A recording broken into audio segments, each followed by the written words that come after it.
Welcome to Make Me Data Literate, the podcast that makes data intelligible from the Australian Data Science Education Institute. We're on a mission to make the whole world data literate. I'm your host, Dr. Linda McIver, and every week I'll interview someone with a wild and wonderful relationship to data. Let's see what we can find out. Hello, and thank you for joining us for another episode of Make Me Data Literate. I'm so excited about this one. I think we're going to learn so much. It's going to be a real revelation. So thank you very much, Jarrod Hughes, for joining us. Thank you for having me. Can you tell us who you are and what you do? Yep, sure. So my name's Jarrod. I'm a Taungurung man. The Taungurung people are traditionally from the lands around central Victoria, but as a result of colonisation, we were moved onto the Corandurk mission, which is in Hillsville, where a lot of families still live. And Corandurk has a really interesting legacy as being one of the first sites of, I think, the expression of the Indigenous desire for self-determination and self-governance, which we might talk more about today. I'm currently working at the Aurora Education Foundation as the manager of monitoring and evaluation. And in that role, I look after the collection and use of data, and have also developed a couple of projects where we're thinking about increasing Indigenous representation in the use of data. Oh, I can see we're going to have a lot to talk about here. But before we get into the data stuff, I didn't know that Corandurk was so significant in the Indigenous efforts for self-governance. Can you tell me more about that? Yeah, so Corandurk became a safe place for Indigenous people during the kind of early stages of the frontier. There were other missions across Victoria that were very, very dangerous places and lethal places for Aboriginal people to be, and Corandurk became a safer place. And so, as a result, a number of Indigenous groups across the Kulin Nation, which takes in a large part of Melbourne, ended up living at Corandurk. In terms of self-governance, Corandurk became a place where Aboriginal people became self-sufficient to a large extent and were very involved in kind of agriculture.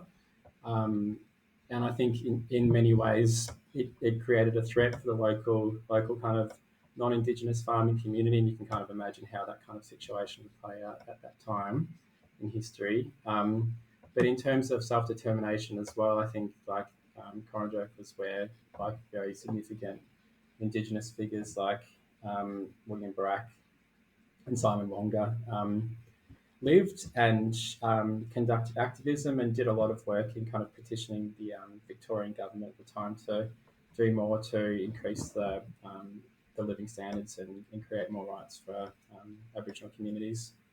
I think that's really interesting. It sort of speaks to the need for a safe base in order to do really effective activism. That you've got to have a place to stand, I guess, a place where you can be safe and supported.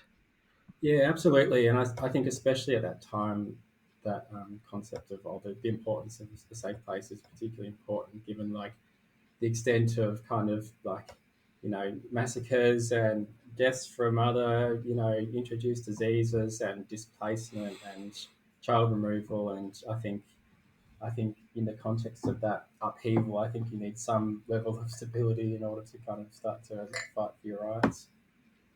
Right. You can't fight for rights if you're busy fighting for your life and for your family. Essentially, yeah. Basically, yeah. Oof. So to get to the data story, you mentioned that you are in charge of monitoring and evaluation. That's a bit of a favorite soapbox of mine, because we have there's so many, especially in education, there's so many programs that are many wild claims are made for, and nothing. There's no real evidence and no really solid evaluation. So, what are the challenges for you in doing that evaluation work of education based programs? Yeah, I think that's definitely one of my bugbears as well. So there's very much a strong culture within education of delegating out evaluation work to let's say large consulting firms or large accounting firms, and I think a lot of that comes from this sense that that doing so creates a level of independence in the evaluation that's done. But of course, like when you're paying the evaluator and you're directing them as to what to evaluate, the extent to which that work is independent is obviously undermined. I think there's yeah, I don't know if you want to riff on that one for a little bit. There's a lot to unpack there. Um, there's lots of challenges. I think the question of independence is definitely a significant one, and particularly in the Indigenous context, I think um, if we're kind of getting into theoretical perspectives, I think one thing that we're really keen to do is very much unpack this notion of research objectivity or independence. And really make the point that that the person who's doing the evaluation or the person who's doing the data analysis really brings their own kind of social and cultural baggage to that question, and so on that basis, we're kind of trying to make the case that it's important for Indigenous people to be leading that work. But that argument, I guess, is difficult to get across in certain settings, particularly around trying to persuade certain funders or government or whatever it might be. But there's other challenges as well, and I think particularly within the education setting, there's a very strong preference for standardized data and data which is focused on predominantly academic outcomes. Um, yeah, and so I think there's a large list of challenges that come along with that. I think again within the Indigenous context, a lot of that data, whilst being relevant to some extent, doesn't necessarily reflect the kind of necessarily the preferences or aspirations of Indigenous communities within education. And then there's all the sorts of biases that exist within those kinds of data sets. So things like ATAR scores and NAPLAN tests are very deeply biased, I think, in a cultural sense and linguistic sense. And um, I think without trying to be too conspiratorial, really favour the kind of like dominant social and cultural groups within Australian society to the detriment, I would say, of more marginal groups. Oh, there's been so much research that shows that postcode is one of the strongest predictors Mm. of both NAPLAN and ATAR results. And if you start from that, then there has to be bias, because they're not supposed to be measuring your socioeconomic status. They're not supposed to be measuring your background or your class, Yeah, but they yeah. clearly are. Yeah, and so in some respects, like it becomes a bit of a gatekeeping exercise where opportunities are restricted to those who already have like privilege, and then as a result denied to those who don't have that privilege. Yeah, yeah. I have a big rant in Raising Heretics about the the inadequacy of the ATAR for anything, really. I mean, you don't go Mm. and see a doctor and say, "What was your ATAR and how good are you at passing exams?" You don't care about that. You Yeah, actually exactly. want to know, Yeah, whether they're good at their job and whether they can be a decent diagnostician and have empathy and stuff like yeah. that.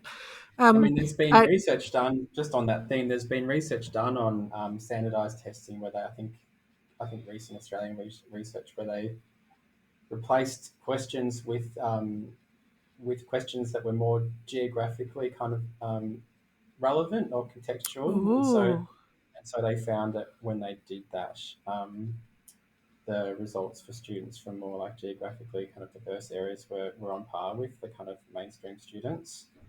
Oh wow! Yeah, so I it's will really have to it's an find interesting that. area of research, I think. That's super interesting, and I mean, standardized testing has so many issues. I'm interested that you mentioned that the focus on academic measures. What kind of Mm. things do you think you would be focusing on if you had Indigenous led evaluation and you were able to look at the things that matter to your communities? Yeah, so we're doing a lot of work on that specific question at the moment. We've we've done a few kind of different bits of research to think through that in more detail. So we've just wrapped up a series of interviews with students and parents and former students asking questions around what matters in education and what success looks like. And we've also done a bit of work looking at the longitudinal study of Indigenous children, which is like a longitudinal survey of Indigenous children. That's I think in its kind of 10th wave now, um, which has been developed with input from lots of different Aboriginal like, people. And so the survey questions are much more focused on Aboriginal priorities. The some of the really strong themes that have been coming out of this work are a real emphasis on social and emotional well-being, above kind of just narrow sets of academic outcomes. So things like social connections to community, emotional well-being, those kinds of things. And then we're also thinking much more about what it might look like to measure cultural outcomes or cultural related outcomes. So things like students' opportunities to learn about their culture, their sense of pride and strength in their culture, um, and other kind of outcomes along those lines. And It's all of a that ties in, doesn't it, to what we were talking about at the beginning, where you can't fight for your rights if you don't have a safe place to be to mm, stand. Well, this is the same. In you can't be studying physics if you don't have a safe um, a safe place to be and a strong social connection, and those social and emotional well-being factors are key to education, but we tend to deprioritize them. yeah, absolutely. Um, and there's been lots of work which looks at the relationship between those outcomes and within the Indigenous setting, the cultural outcomes and things like academic outcomes. And in some ways, it's kind of an obvious point, as you say, like if you have an uncertain sense of who you are or your identity, you're unlikely to be as confident, and then that flows onto things like a lot of work has been done around things like concepts around self concepts. So essentially self confidence, which flows from um, self concept around identity to then self concept around things like maths and English and more academic related kind of outcomes. It's a source of immense frustration to me, the things we focus on in schooling, not just in standardized testing, but that everything is, once you introduce standardized testing, it's like the what you measure shows what you value, and Yeah, this focus on ATAR results and exam results and NAPLAN results is it's shaping our schooling in ways that we're not necessarily consciously choosing, sort of yeah. falling into it. I think a big challenge though on the other side of the coin, I think, is that there are some tensions that come up when you think about bringing things like culture and well-being into the realm of measurement. Um, Yeah. yeah, and so one of the things which I'm really careful about is, I think, potentially reducing the significance of Indigenous cultural meanings or identity to a to a set of statistics. Um, and then probably even worse than that is this risk that if you make Indigenous cultural kind of values visible within a kind of statistical sense, then are you exposing Indigenous communities to more surveillance and more government control and more kind of unwanted um, policy intervention? And so on the one hand, I think it's really important to start to reflect these things in the way that we do education, but then at the same time, it's like we have to be really careful about what we make visible and what we hand over, in a sense, to government and to policymakers. I think it's really interesting that you talked when you were talking about figuring out figuring out what was important to measure, that what you did was you talked to people. And you know, I'm a computer scientist. I love my ones and zeros, and I like things that reduce to simple numbers. But if you look at the human angle, you understand that the things that can be reduced to simple numbers are actually often the least useful and the least interesting. And although I love my data and I love my hard evidence, the qualitative stuff is where you actually get real meaning. And you know, whenever I ran surveys for my subjects when I was teaching, the open-ended questions always gave me a lot more information than the, you know, Likert scale from 1 to 5, rate this thing. The feedback from my workshops as well, it's the same thing. The written answers give me so much more meaningful contributions. And yeah, we talk about what we measure, showing what we value, but measurement isn't necessarily the right way to look at these things. Sometimes you need the qualitative information a lot more. Well, it's Yeah, much harder to work absolutely. with. Yeah, and I think education is so deeply a kind of uh, uh, related to the social world and all that like encompasses. And so when we use data, it's, in my mind, it's just it's a tool. It's Yeah. not representative of all the breadth of the experience of students. And so I guess on in the same vein, like anything that we collect needs to start out with kind of qualitative um, conversations and thinking about what matters and what should be collected. And then at the end of the process, we've got the data, but the data isn't the end. The data isn't the final piece. It's then the qualitative interpretation of what the data is telling us. That's the final product, so to speak. Right. And the stories that you can tell using that data. Yeah. I've been so engrossed in that conversation that I completely lost track of my questions.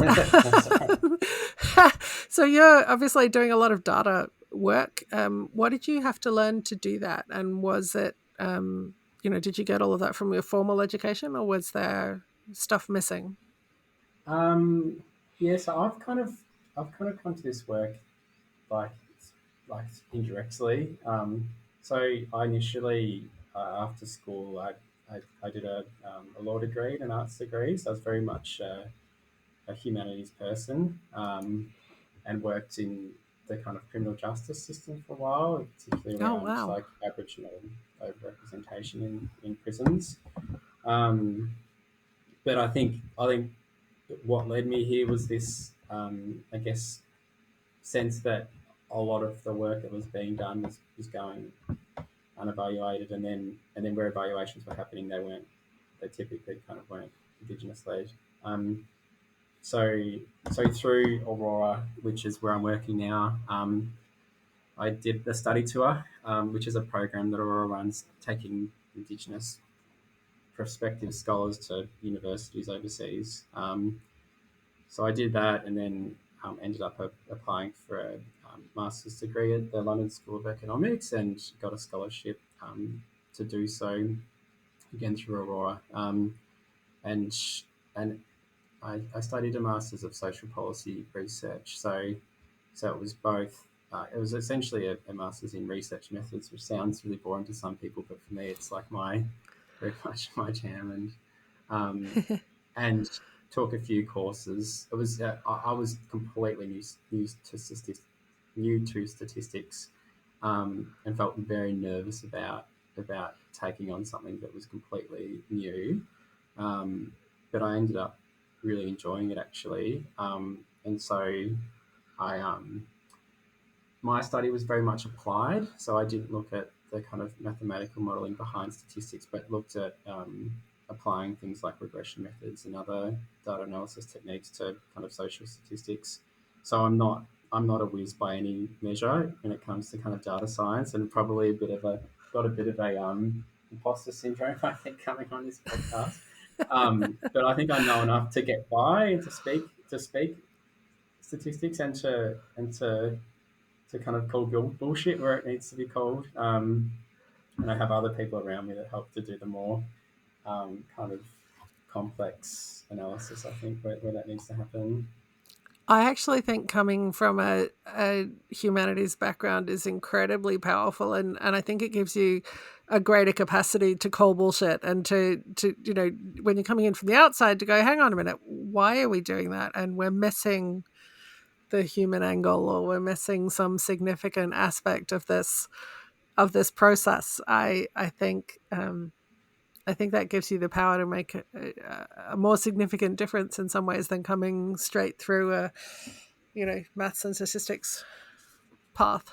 Yeah, yeah. Well, it's interesting. Like I think particularly within like the social sciences, like ultimately we're talking about people and about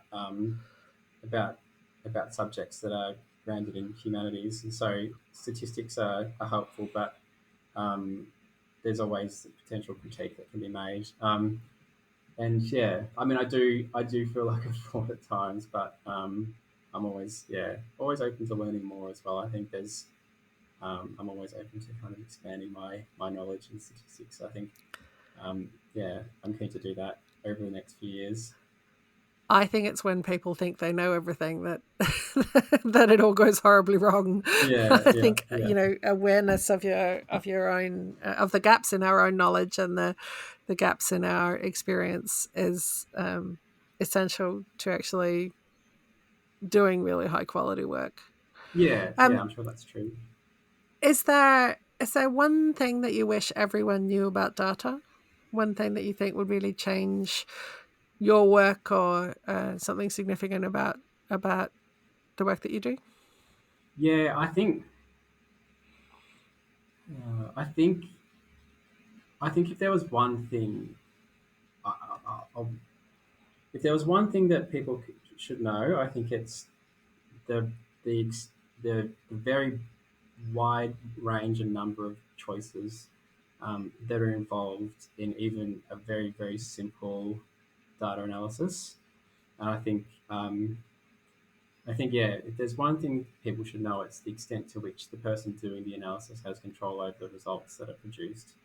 Um, yeah, and I think we have this sense, very strong sense in mainstream society, that statistics speak truth and words are open to interpretation.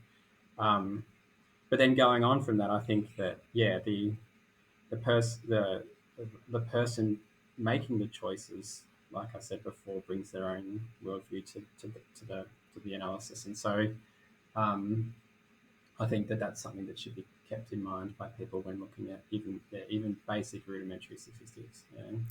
I think that's so fundamental. The idea that we do tend to bow down to numbers and to graphs as though they are some kind of ultimate inviolable truth, but the idea that the person, as you said, the person doing the analysis controls the results, um, that is a really powerful and very confronting idea that I Yeah. don't think we're ready for.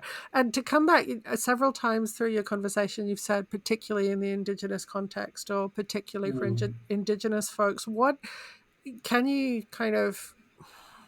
I'm probably asking for like 3 years worth of content in a nutshell here, but what is for you the significance of Indigenous folks and collecting and analyzing their own data versus um, white folks coming in and kind of imposing it, the consultants.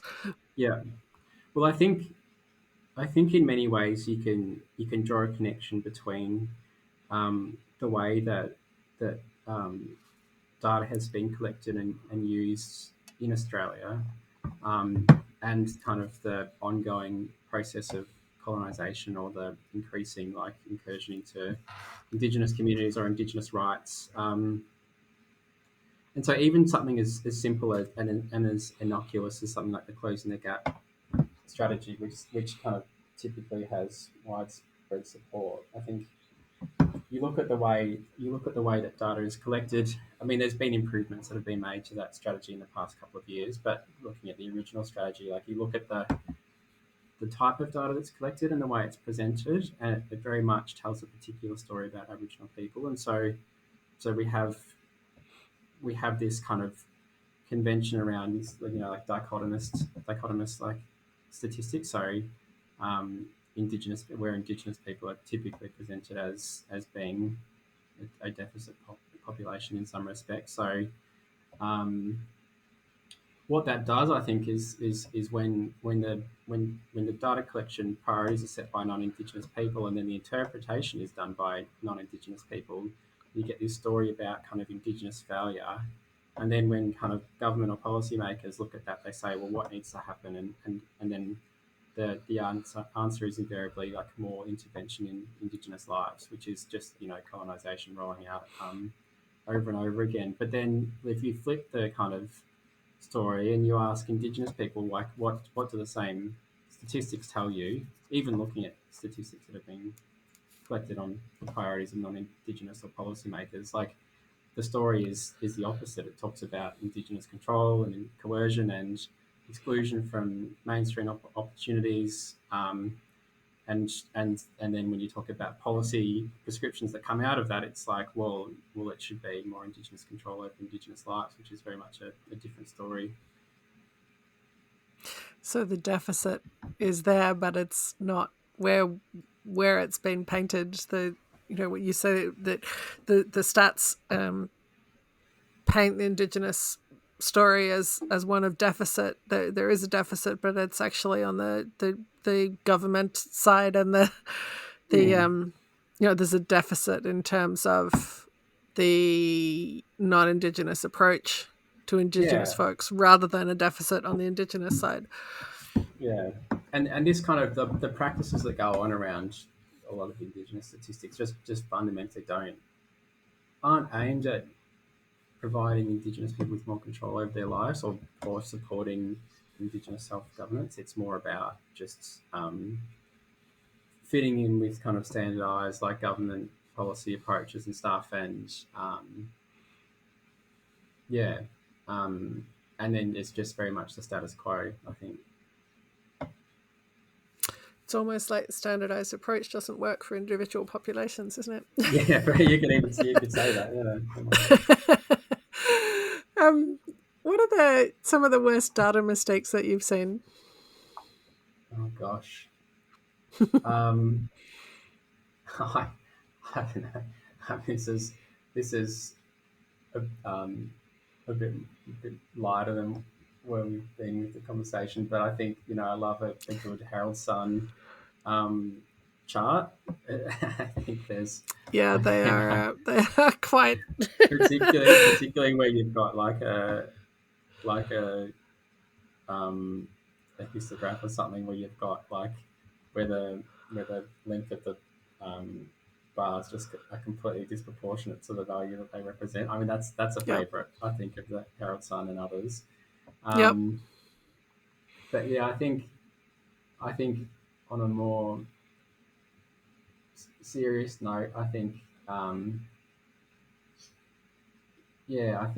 think going back to the conversation we've kind of been having throughout, I think just on a grand scale, I think there's been like massive injustices that have been done in relation to Indigenous data, and if you look at if you think about data from a more kind of like holistic sense as referring to any information, I think there's been incredible incredible injustices done to Indigenous people around stealing knowledge, stealing cultural artifacts, doing invasive and unethical research, and all of those kinds of things. I think those are really, really significant mistakes and injustices and things that we're still kind of like paying for in a way as well. I think one thing that we haven't really talked about, which is really relevant, is the really, really fraught relationship between research, but the data collection and statistics in particular, and Indigenous communities. I mean, there's a massive apprehension, and rightly so, to share any data, and you see that in things like Indigenous participation in things like the census and other kind of like surveys. Yeah, so we tend to think of the census as a snapshot of all Australians, but it is, it depends who chooses to participate, doesn't it? And how well individual communities are represented even by the questions that the census chooses to ask. Yeah, absolutely, and there's just a mistrust there. I think when with the legacy of harm that's been done, I think it's understandable that certain communities would be reluctant to share any information which might expose them to more intervention or surveillance or control or whatever it is, and that's very much a real issue. And like in the work we talked about challenges in my work, well, that's a massive hurdle to overcome. Why should an Indigenous family tell us about what's going on with them, or what some of the challenges might be when they have very legitimate fears about how that information might be potentially used against them? Yeah, if you don't have that trust, then you can't really make progress on that kind of data collection. And when that trust is repeatedly violated, it's hard to see how you get it back. So do you see that as those kind of errors? Well, that misuse, do you think that's ignorance or deliberate misuse or combination? Like, is it just arrogant colonialism in data? I think we're making improvements, but I do think there was this very strong sense right up until probably the 70s or 80s that, at least like in kind of like an anthropological point of view, that Indigenous people were essentially a dying race, and that any information that was collected was kind of for the benefit of posterity, for like this race that was not going to exist for much longer. And so I think, I mean, you could kind of be generous and say that there was an interest in knowing more about Indigenous societies, but of course that there's like a fairly sinister underlying kind of motive there, or set of beliefs. So I think that is partly driven that attitude. Like historically, we are making improvements. I don't think that kind of belief is widely held anymore. But in saying that, like there's still massive struggles for the protection and control of things like Indigenous cultural intellectual property, which has become like more and more of a kind of like discussed topic. But I just finished reading a book a couple of days ago looking at like Indigenous plant use, and it talks about like the increasing like prominence of this like bush foods industry, and how in many ways there's a massive appropriation of like Indigenous plant knowledge and plant use in the way that like native foods are being marketed and used, despite there being very little Indigenous ownership over those kind of products. Or What is it? What are the key factors that you think stand between Indigenous communities and sovereignty over your own data and your own knowledge? I think this goes back. This all ties in with the bigger conversation around sovereignty. I think it's not not just data sovereignty, but sovereignty in general. Yeah. But I think in a very practical, like everyday sense, like we, like in my work, experience massive challenges in just getting access to even basic data sets from government. Um, so sometimes the walls just go straight up, and there's just there's nothing you can really do to find out basic information about how students in our programs are going kind of day to day. Or you'll kind of be led down the garden path with like words and positive words and good intentions, and kind of end up nowhere after a year, which is a frustration. But in an ideal world, like in a world where Indigenous people had sovereignty, I mean, we would own these data sets. But I think this ties in with the conversation about treaty and about truth telling and about self governance and about I think how the decision makers and government actually just letting go of control, essentially, and handing it over, which has been a struggle for the past 200 years, I guess. Yeah, and it ties in, doesn't it, with the conversation around corporate ownership of personal data, and there's this massive conversation to be had over who owns everyone's data, and what rights we have over our own data, and what responsibilities governments and corporations have. I don't think there's been enough conversation around that. Yeah, for sure. Particularly, I mean, there's a conversation about privacy, but then almost even more relevant is the conversation about like the benefits and uses of having access to that data. So there's like the reasons to protect it and to avoid others having access, but then like having access yourself, like we could do enormous things with better data access.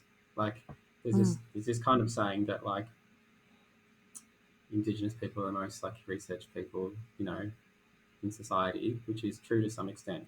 But so much of the research is crap that it's like useless to us. So if we actually had access to better data sets, like we could do a lot with it, and we need more and more information in order to kind of like lead our own development. It's a big interlocking set of issues, isn't it? Yeah.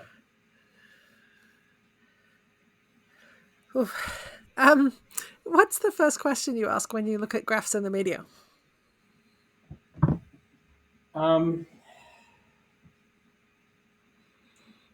Yeah, I guess I'm very suspect of graphs.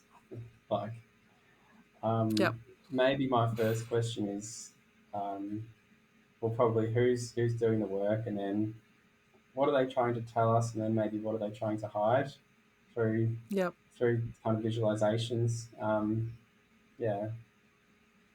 Do you make visualizations as part of your data work with the foundation? Yeah, we do. And I think another challenge for us is this. I think data literacy. I think what we want to do is we want to create data sets and tools that are actually beneficial to people. Like that's the ultimate goal. But data literacy is a challenge. Even working at the level of kind of very basic, like straightforward visualizations can be challenging for people. And we're always thinking about ways of improving on that front. And I think there's lots of potential there to actually simplify, or like not just like follow standard conventions around data visualization. but it is also something that you fall back on because it can be such a powerful tool as well. And I think like particularly in our work, like doing advocacy, like a good chart can actually just like really carry an argument in a stronger way than like a 50-page report kind of ever could. Yeah. Yeah, data literacy is fundamental, isn't it? And that the ability to tell a story with data it can be immensely powerful and can also be very easily misused, whether deliberately or accidentally. Absolutely. There's just so much to unpack here. I'm struggling to choose a direction. I'm going to ask you my last question and then see if we might explore a little further. What excites you about data?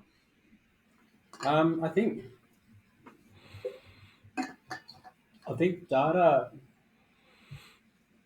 for better or for worse, I think is an incredibly powerful tool for bringing about change, and I think that's what drew me to like this work. Um, I think in saying that, I feel conflicted to some extent because um, a lot of the power in data comes from the fact that it is such a privileged form of information, Yeah. and it is so heavily privileged within the realms of decision making and government and like leadership. And I don't think that's necessarily the way things should be. Um, but I think that's where the power in our current society of data lies, and I think that there's like a big motivation for doing this work from my own point of view is actually just learning how to speak the language, like learning how to be comfortable and confident speaking the language of data, and actually being able to talk back um, to some of those more negative and harmful uses of data that um, particularly Indigenous communities have to deal with like on a regular basis. Um, but not only talking back, but actually deploying it for our own benefit. I think that's really exciting. Um, Again, that's a really fraught thing, and a lot of Indigenous people are resistant to the use of data at all. Um, Hmm. that's a challenge to negotiate. But I think that there's incredible potential for data to be used to advance the kind of case for self determination and expansion of rights for Aboriginal people. So it's the twin abilities to challenge other people's data storytelling, but also to be able to present your own stories in the compelling way that data, the compelling and, as you say, privileged way that data empowers you to do. Yeah. Is there what? How do you tackle that issue of reluctance in the Indigenous community, based obviously on a long history of Mm. misuse? What is it about empowering Indigenous communities to collect and manage their own data? Is that sort of Mm. Yeah, the absolutely. fundamental Yeah, start? yeah, absolutely. And I think all the things that we've talked about are important, like data literacy and making sure that there's Indigenous control over Indigenous data, or not just control over data, but all the decisions that go into data, like the collection, storage, use, interpretation, all of those kinds of things. But I think fundamentally, like through the experiences that I've had, I think what's most important is actually getting the right people involved. So Yeah. you want to you want to you want to make sure that people from community who are handing over data can look to the organisation or wherever the data is being stored and see faces that they trust. Yeah. and that they recognise, and that they feel confident in, and that they feel will be representing their interests. And so um, data can be very like um, impersonal thing a lot of the time, but I think the kind of more traditional like Indigenous governance practices are like really important or stay important when we're talking about data. And I think fundamentally, like recognizing the importance of relationships, and um, and and identifying people who hold like a level of respect within Indigenous communities as being kind of gatekeepers or custodians of data is I think that's the that's the secret. I think that's where the answer lies. That comes back too, doesn't it, to what we were saying about standardization before, that you can't standardize and centralize this stuff and expect to have a connection with community and expect to have the trust of the community. That, it has to be, you have to have these local you have to have local control, really. You have to have, communities have to be able to make their own decisions and make their own choices, and manage things the way that's appropriate to their particular situation and their particular culture. It's the opposite of what we try to do in government and and standardization and everything. Yeah, well, I mean, currently all of the data just gets locked in state education departments, and it's theirs to do with what they want, like, Yeah. which is like you say, the complete opposite. So nothing's kind of should be done. Raises some really interesting questions about curriculum too. That's probably a whole other podcast. That's been so interesting. Thank you so much for your time and sharing your expertise. There's so much to think about and unpack there. I think we might have to come back and have another crack at it sometime. Yeah, well, I mean, we've got a big project that's rolling out at the moment that I can come back and update you on. I'd be happy to do that. That sounds awesome. I think we can all stand to learn more about the Indigenous perspective on these things, and I'm really entranced by the idea of meaningful local approaches to data, because I'm always have been passionate about community and about social connections, and I feel like it's something that we have not managed well as we build bigger and bigger cities and larger governments, and the same supermarkets and the same shopping centers replicated in wildly different communities and all that kind of stuff. I feel like we're missing something really significant. And you can connect it to renewable energy, where the large nationwide sort of electricity grid, it's not very compatible with renewable energy. You really want small local solar and hydro and micro hydro and things like that. That renewable energy is important for our survival as a planet, but it's more local and community based in terms of the way it works. And I feel like there's a lesson in that for data and education and a lot of things that we're slow to take up.